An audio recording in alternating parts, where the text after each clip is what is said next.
on the phone with us right now is Miss Nancy Kricorian. Nancy, how are you? I am okay. I got a little cold while I was on my book tour in California, but I'm hanging in. No problem. We thank you for joining us despite that.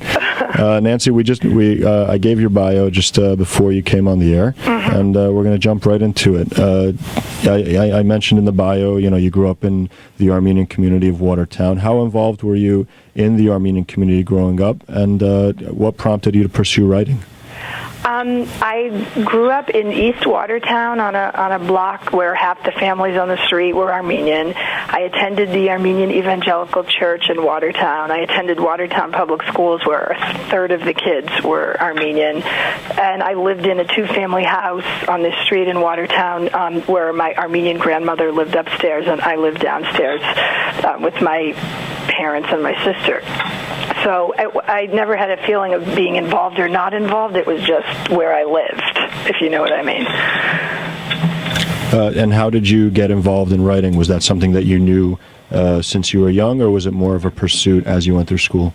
I started writing poetry as soon as I started writing in first grade, and I wrote poetry all through, elementary school, junior high school, and when I went to college, I studied comparative literature and creative writing and continued writing poetry. Then I went to Columbia University and got an MFA in poetry, continuing that, and but sometime after I left Columbia, I started working on stories that turned into the novel Zabel, so I sort of switched from poetry to fiction. So I've always been writing.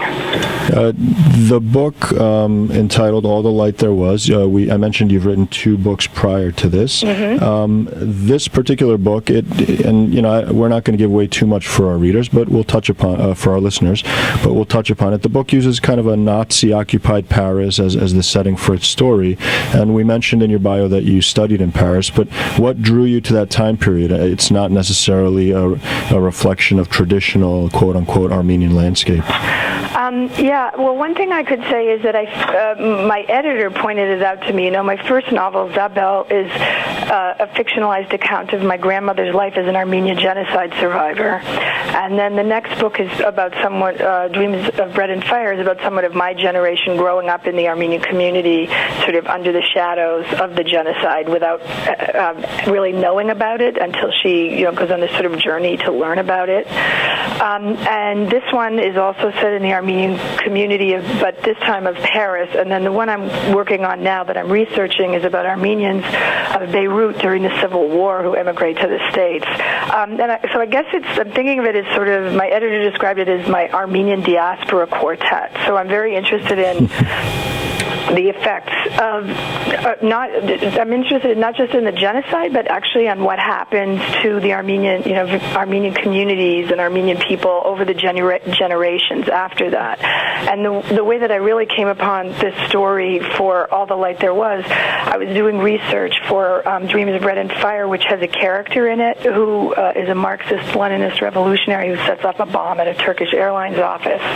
And to do the research for that, I was reading about political violence. So I was reading about everything from the Symbionese Liberation Army to the Red Army Brigade to the French Resistance. And as I was doing the research on the French Resistance, I came across the story of Misak Manusyan, who was a communist Armenian worker poet in Paris who was the head of a resistance network made up of immigrant workers. And then I started researching his story, and it got me to thinking about what would it have been like for these Armenian genocide survivors who had, come to France, many of them through Marseille and then up to Paris, and had rebuilt their lives and their communities, and then all of a sudden the Nazis marched into Paris. Like, what would that have felt like?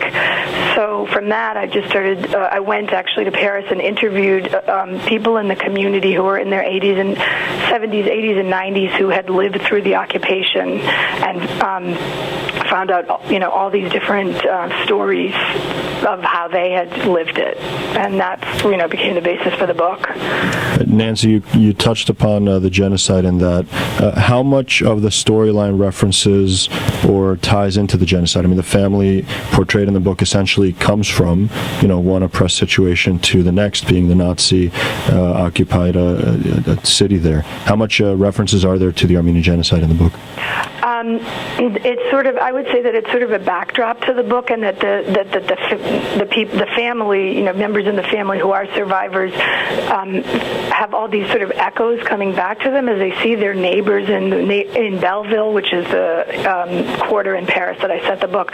There are a lot of Eastern European Jews who lived in Belleville, and as the Kricorian family is seeing their neighbors being, rounded up and shipped off to concentration camps in the East, they have all these sort of flashbacks to what happened to them, during World War I, during the deportations and the massacres and the genocide.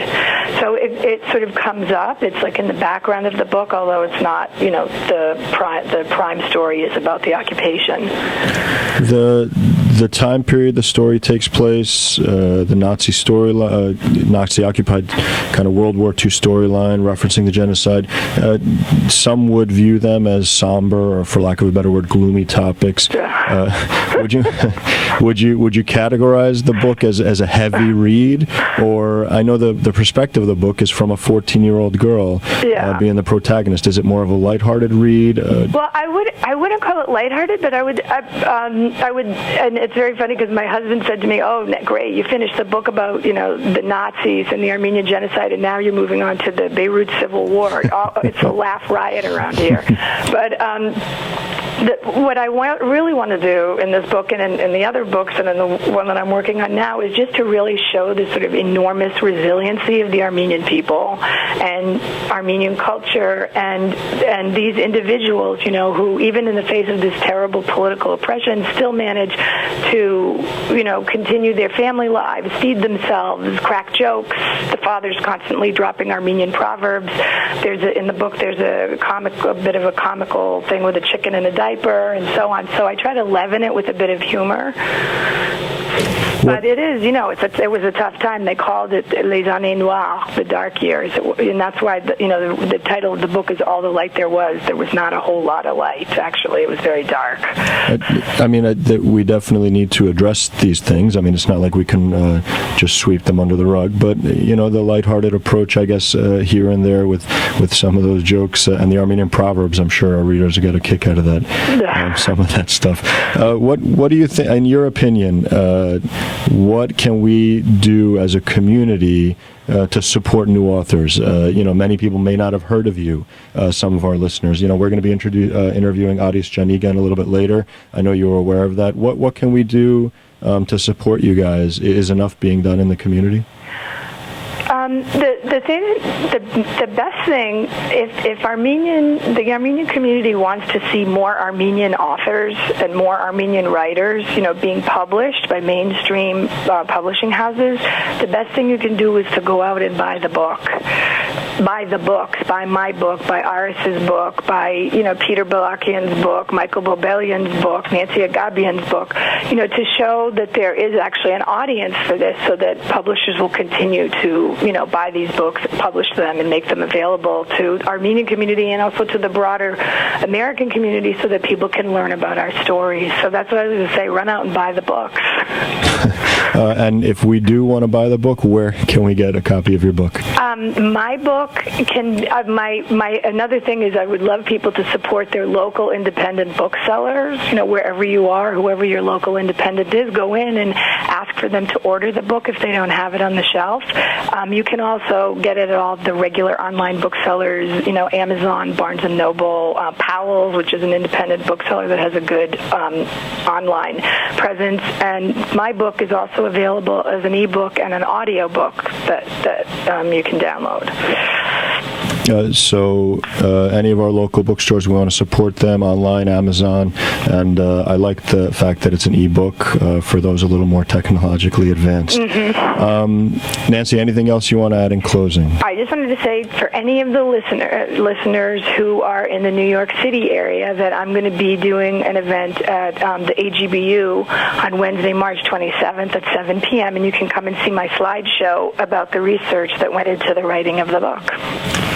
Nancy, when I was perusing your website, I noticed Chris Bojalian, an author also. We've interviewed him before. He had some great things to say about this book, All the Light There Was, and from what research we were able to do, it seems like it's a great book, and I urge all of our listeners to go out and buy it. This Wednesday, March 27th at 7 p.m. at the AGBU on 59th Street, Nancy Kricorian with her new novel, All the Light There Was. Thank you very much for joining us, Nancy, and we wish you well. Thank you so much.